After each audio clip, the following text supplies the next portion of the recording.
Rebonjour, rebonsoir, ou plutôt salam alaikum. Bienvenue à tous, que vous soyez sur YouTube ou ailleurs. Dans le premier épisode, nous avons exploré les différentes phases de la guerre en Ukraine, escaladant dans l'horreur avec l'invasion initiée par Poutine. Aujourd'hui, nous partons dans un autre pays qui m'est très cher et beaucoup plus familier, la Turquie. Nous n'allons pas parler de guerre, heureusement, mais de quelque chose qui est 100% politique et d'actualité, du moins au moment où j'ai écrit le script.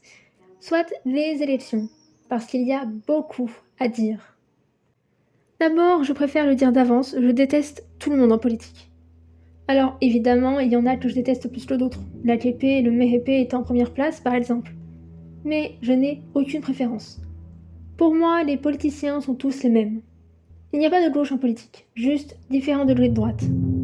La représentation politique jugée de gauche est simplement constituée d'opportunistes qui s'approprient nos luttes pour convaincre la population de leur donner un accès au pouvoir. Je veux dire, on lit et entend souvent les gens dire que oh, les politiciens sont des menteurs et corrompus et ne pensent qu'au pouvoir et à l'argent. Mais est-ce qu'il y a vraiment des gens qui le pensent? Est-ce qu'il y a des gens qui le pensent vraiment? Parce que j'ai pas l'impression. Je vois beaucoup de Turcs adulés Kılıçdaroğlu comme s'il était le contraire de Erdogan.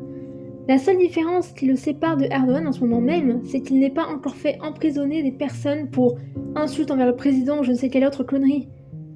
Ce qui le différencie de Erdogan, c'est le fait qu'il n'ait pas encore fait d'abus de pouvoir en fait. Sinon, il est exactement comme lui. Il est en quête de pouvoir, tout comme n'importe quel autre politicien, et il fera tout pour devenir président. C'est pour ça qu'en vue des résultats du premier tour, où Erdogan semble être favori, ce qui est incompréhensible mais on y reviendra plus tard, il essaie de convaincre les fachos de voter pour lui. Dans Le Monde, on parle du virage à droite de Kılıçdaroğlu, qui, je cite, adopte un ton et des thèmes de campagne inspirés par l'ultranationalisme. Fin de citation. Comme toujours, les réfugiés sont l'outil politique parfait pour obtenir des voix, ou dans d'autres cas, éviter de se faire attraper le col par la populace. Que ce soit Kılıçdaroğlu ou Sinan Oğan, le troisième homme aux élections et ancien membre du MHP, tous deux promettent d'expulser plusieurs millions de réfugiés dans leurs pays distincts. Pour être honnête, je ne suis pas vraiment les élections.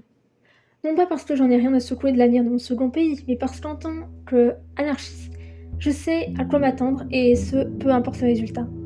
Je serai bientôt en âge de voter, mais même en ayant futurement accès à ce droit, je n'en ferai pas usage parce que c'est une perte de temps. Et puis même, pourquoi est-ce que j'aurai le droit de décider de l'avenir de mon pays quand je ne vis pas dans le pays? Ça, c'est un truc que je ne comprends pas. Pourquoi la diaspora peut voter? Surtout si c'est pour faire des choix de merde, parce que même si ça ne change pas grand-chose, c'est quand même incompréhensible de voir que Erdogan a obtenu 64% des voix de France au premier tour, pour citer France Info. À la communauté turque de France, je demande, est-ce que vous en avez vraiment quelque chose à foutre de la Turquie? Parce que c'est incroyable de voir que les plus nationalistes d'entre nous, au point où ça en devient ridicule, sont aussi ceux qui se soucient le moins de leur pays. Enfin, si la Turquie vous importe uniquement lorsqu'il s'agit de faire l'intéressant, j'ai l'impression. Et le pire, c'est que ce sont les mêmes qui oseront venir faire la police de la turcité pour dire aux autres membres de la diaspora qui ne sont pas de vrais Turkler pour X ou Y raison. J'ai l'impression d'avoir affaire à un anti-intellectualisme de masse, parce que comment ça, après autant d'années à avoir un putain de dictateur au pouvoir qui est corrompu, meurtrier et incapable, et qui cumule les échecs et le sang sur ses mains, vous votez pour lui? Vous avez oublié les tremblements de terre, la corruption et l'obsession du profit qui a coûté la vie à des dizaines de milliers de personnes dans le pays? Et puis même avant cette horreur, où on oublie souvent le peuple syrien qui a également été touché par les tremblements de terre, on en parle des prisonniers politiques, des gens qui ont été arrêtés, voire même qui ont fait un séjour en prison, juste parce qu'ils ont osé affirmer qu'ils n'aimaient pas Erdogan. Vous vous souvenez de Sedef Kabash, une journaliste qui a été arrêtée pour un simple proverbe? Elle a été finalement acquittée après que la presse internationale et plusieurs organisations aient protesté et appelé à la libération immédiate de la journaliste. Si elle n'avait pas reçu l'attention des médias occidentaux, sûrement en raison de son statut, elle aurait certainement eu une amende, voire passé un séjour en prison, précisément de 6 mois à 2 ans de prison pour avoir insulté le président, comme pour beaucoup d'autres citoyens et citoyennes de Turquie, dont des enfants. La responsabilité pénale en Turquie étant de 13 ans, évidemment, les mineurs n'échappent pas à la règle. D'ailleurs, cet article de loi est vraiment abject. J'ai appris avec un article publié sur Arval, média de langue turque, anglaise et arabe, que, je cite, « Les étudiants reconnus coupables d'avoir insulté le président, Recep Tayyip Erdogan, avaient l'interdiction de séjourner dans les dortoirs de l'État, conformément à une nouvelle réglementation annoncée dans le journal officiel de la République de Turquie, Resmi Gazete. » L'article 299 du Code pénal turc, comme pour d'autres articles de loi du même genre, n'est là uniquement pour museler la parole. Gare à vous si vous osez dire quoi que ce soit qui risque de froisser le wannabe sultan. J'ai l'impression que ceux qui acceptent de voir la Turquie dans sa globalité, avec ses qualités et ses défauts, sont une minorité.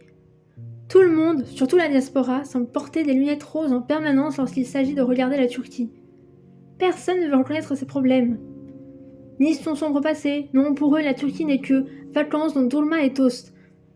Voilà pourquoi je parle d'anti-intellectualisme. Parce que la Turquie n'est ni la Corée du Nord, ni la Chine. Nous, la diaspora, avons la possibilité de nous éduquer autrement qu'au travers de la propagande étatique. Nous avons de nombreux choix, pourtant beaucoup d'entre nous préfèrent se fier aux dires de Anadolu Ajansı et TRT Haber, soit des médias financés si ce n'est carrément contrôlés par l'État. Parce qu'il est tellement plus simple de vivre dans l'ignorance, j'imagine. Enfin, bref, revenons-en au sujet principal, soit les élections. Je parle beaucoup de la diaspora, cette communauté avec laquelle j'ai grandi grâce à mon père, mais il n'y a pas qu'elle qui a voté pour Erdogan. Parmi les votants qui ont choisi cette raclure, il y a également ceux qui ont été victimes de son incompétence. Oui, vous avez bien entendu. Dans la région qui a été grandement touchée par les séismes, 8 provinces sur 11 ont majoritairement voté pour Erdogan. Şanlıurfa, Gaziantep, Kilis, Osmaniye, Kahramanmaraş, Malatya et Elazığ. Dans l'article du Washington Post, dont je viens de citer les provinces qui ont voté en majorité pour le pseudo-reis, on peut lire les propos d'un homme de 18 ans, Yaka, qui a voté pour Erdogan. Parce qu'il a fait partie des chanceux du pays à recevoir de l'aide correctement et à temps, ce qui n'a malheureusement pas été le cas pour beaucoup trop d'autres personnes dans la région.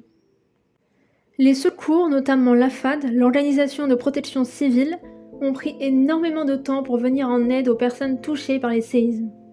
Et évidemment, la mauvaise gestion de la catastrophe et les magouilles du régime n'ont pas été mentionnés dans les médias pro-gouvernementaux. Je ne parlerai pas des petites dégueulasseries qu'a osé commettre l'AFAD durant la crise, telles que coller son logo sur les aides envoyées depuis l'étranger pour faire croire que ça venait de l'AFAD, ne pas vouloir s'associer à d'autres ONG qui ont eu le malheur d'être indépendantes, notamment Arbab, fondée par le musicien Haluk Levent, parce que c'est pas vraiment le sujet, mais je vais quand même faire une petite parenthèse. C'est quand même illogique de voir que ceux qui ont voté en masse pour ce pitch sont ceux qui ont été abandonnés par l'État. L'ensemble du pays est négligé par l'État, mais c'est encore pire dans le sud-est. C'est pour ça qu'on a perdu autant de personnes d'ailleurs. Je veux dire, par exemple, on en parle de cette taxe sismique obligatoire, instaurée suite au tremblement de terre d'Izmit en 1999 et que le peuple paye depuis une vingtaine d'années maintenant. Cette somme, maintenant astronomique, où est-elle passée ? En prenant l'exemple du Japon, qui est un pays qui est également habitué au séisme, l'argent est dépensé correctement. Au Japon, on construit des bâtiments qui résistent au tremblement de terre. Ainsi, en 2011, ce n'était pas le tremblement de terre qui a tué et blessé la majorité des victimes, mais le tsunami qui a suivi. Parce qu'on ne peut pas vraiment limiter les dégâts lorsqu'il y a un tsunami, au contraire d'un tremblement de terre. Si le gouvernement n'était pas aussi merdique, s'il en avait réellement quelque chose à foutre du peuple et qu'il n'était pas aussi feignant et corrompu, toutes les personnes qu'on a perdues seraient toujours parmi nous. Tous ces enfants devenus orphelins auraient toujours leurs parents à leur côté. Et je parle de fainéantise de corruption, mais il y a aussi le racisme.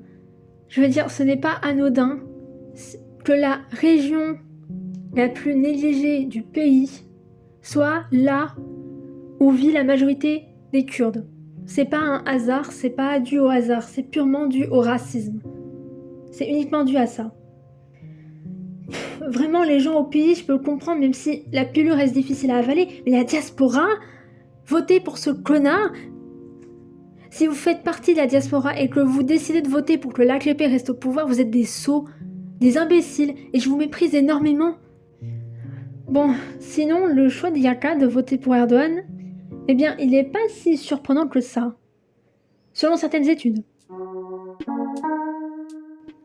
Alors, je n'ai pas su trouver des études concernant uniquement la Turquie ou qui étaient en turc, donc je vais me baser sur des études américaines et françaises. Si vous voulez connaître mes sources d'ailleurs, vous pouvez me demander, je vous les donnerai avec plaisir. Bref, selon plusieurs études, l'éducation a un rôle majeur dans le façonnement de l'idéologie politique. Alors évidemment, ça dépend des études. Par exemple, celui où Saïd qui fait des études en économie est plus susceptible d'être conservateur de droite que de gauche. Et ce n'est pas moi qui le dis, c'est des études. Selon une étude du Pew Research Center et datant d'avril 2016, je cite, les adultes très instruits, en particulier ceux qui ont fait des études supérieures, sont beaucoup plus susceptibles que ceux qui sont moins instruits d'adopter des positions majoritairement libérales sur toute une série de valeurs politiques. Et ces différences se sont accrues au cours des 2 dernières décennies. Fin de citation. Après, ça dépend de plein de choses, évidemment. Faire des études n'est pas forcément automatiquement égal à adopter un point de vue libéral ou de gauche sur les choses. Ça dépend du lieu où tu étudies, de ce qu'on t'apprend et comment on te l'apprend, etc. Alors, que vient foutre l'éducation là-dedans, me demanderez-vous? Eh bien, l'accès à l'éducation est un privilège, ce qui veut dire qu'il peut être inaccessible pour certaines personnes, notamment celles qui sont pauvres. Et sachant que la pauvreté est extrêmement présente dans le sud, soit là où les séismes ont eu lieu, en ajoutant aussi le fait que l'AKP, le parti de Erdogan, est omniprésent dans la région, en même temps, il faut bien des gens pour remplacer les maires emprisonnés du HDP, donc que la propagande pro-AKP soit partout, ça résulte en une masse d'électeurs. C'est beaucoup plus facile de manipuler quelqu'un qui ne sait rien après tout. Nourrir les gens de désinformations avantageuses pour toi, c'est le bon moyen pour rester au pouvoir. Après, je dis que la propagande étatique pullule dans les rues, mais elle est également très présente au sein de la diaspora. C'est comme si on ne pouvait pas y échapper. Le régime nous contrôle d'une main de fer, même à l'étranger. Notamment à travers les valeurs chères partagées par nos familles. Notre identité est construite autour du nationalisme ainsi que la religion, parmi d'autres valeurs inculquées dans notre communauté. Et Erdogan, et pour être honnête, tous les politiciens en fait, rien qu'à voir Kılıçdaroğlu, jouent de ça pour nous manipuler, nous influencer, nous convaincre de voter pour lui. Enfin, du coup, pour eux, en l'occurrence, vu que c'est tous les politiciens qui le font. Et la religion, par exemple, est l'outil parfait pour faire ça. Pour preuve, en France, beaucoup de mosquées sont gérées par des confédérations proches du pouvoir turc, comme Millî Görüş. Lors du référendum de 2017, les mosquées ont servi de lieu de diffusion de propagande en faveur du oui. Et l'hostilité partagée dans certains prêches a poussé certaines personnes qui étaient favorables au non de ne pas aller voter par insécurité, comme l'informe un article de l'OBS. Il s'agit d'une instrumentalisation politique des lieux de culte et de la religion en soi. Autre information notée dans l'article est le fait que les imams envoyés par l'État turc au sein des mosquées que le régime contrôle sont envoyés un peu partout où la diaspora turque se trouve, donc en Allemagne, en France, aux Pays-Bas, etc. Il y a aussi des professeurs de langue turque et des fonctionnaires parmi les envoyés de l'État turc qui sont dépêchés sur le sol européen dans le but de ficher les opposants. Ainsi, le parquet allemand a ouvert une enquête en mars 2017 contre une poignée d'imams du DİTİB soupçonnés d'espionner des opposants pour le compte du régime turc, comme il est rapporté dans un article du RFI. Le DİTİB, Diyanet İşleri Türk İslam Birliği, Union des affaires culturelles turco-islamiques, est une association représentant le Diyanet, la présidence des affaires religieuses en Turquie. Elle est donc financée par le Diyanet, avec qui collabore étroitement Millî Görüş d'ailleurs. Il s'agit d'un véritable réseau qu'a implanté le régime turc en Europe, histoire d'avoir la main mise sur la diaspora. Je vais pas m'éterniser sur ce sujet parce que c'est un véritable rabbit hole et aussi parce qu'on digresse un peu. Mais en même temps, en explorant ce sujet, je me dis que, à moins de grandir dans une famille qui déteste Erdogan, c'est franchement compliqué de nettoyer notre esprit de toute la propagande qu'on nous inculque depuis l'enfance. J'ai la chance d'avoir grandi avec un père qui sortait des jurons en turc à chaque fois qu'il voyait Erdogan à la télé. Et d'ailleurs, je pense qu'il le fait toujours. Il y a aussi le fait que je n'ai aucun problème avec mon identité turque. Beaucoup d'entre nous se sentent déconnectés de la Turquie, malgré les efforts de nos proches pour que ce soit le contraire. C'est aussi pour ça que la diaspora a tendance à être plus conservatrice que les Turcs de Turquie. Enfin bref. Je n'ai pas besoin de le Baralouin Erdogan et ses amis pour me sentir bien en tant que femme turque. Je suis contente d'être turque. Je n'ai pas à soutenir une organisation criminelle ou des personnes corrompues pour être proche de mon pays. Je n'ai pas besoin de la propagande. Je n'ai pas besoin de faire partie des Ilkidjilal. Je me sens bien. On m'a sorti des vertes et des pas mûres par rapport à mes opinions politiques. Renier mon identité, m'accuser d'être une PKK, une partisane du PKK, d'être kurde et non turque parce que j'ai pas la tête typique d'une turque apparemment. Bref. Pour beaucoup, si tu n'es pas comme eux, tu n'es pas légitime de te dire turc, comme si la Turquie était un club ou une secte. N'importe quoi. Ma turcité n'est pas non plus un trait de personnalité. Si je suis autant opposée au régime turc que j'ose effectivement le qualifier de tel, que je reconnais l'histoire de mon pays en sa globalité, y compris ses sombres passages, que je m'oppose vivement au racisme tant banalisé en Turquie, que je nomme les Lougri et le MHP comme on appelle un chat, c'est une organisation terroriste, et que je soutiens les droits des minorités ethniques et religieuses vivant en Turquie, c'est bien parce que j'aime la Turquie. Je l'aime de tout mon cœur et je veux la voir s'améliorer. Qu'elle soit un havre de paix pour tout le monde. Si on veut un bel avenir pour la Turquie, il faut accepter la réalité dans sa globalité. C'est une nécessité, sinon on fait le travail à moitié. Et comment est-ce que le pays peut aller mieux si on ferme les yeux sur ce qui ne nous arrange pas? Finalement, Erdogan a remporté les élections avec 52% des voix. C'est reparti pour un tour. Rebelote, belote et rebelote. La corruption, les arrestations arbitraires, les immondices vont continuer. C'est pas pour dire que ça aurait changé sous Kılıç Daroğlu. Peut-être que ça aurait été moins pire sous sa gouvernance. Ou alors peut-être pas.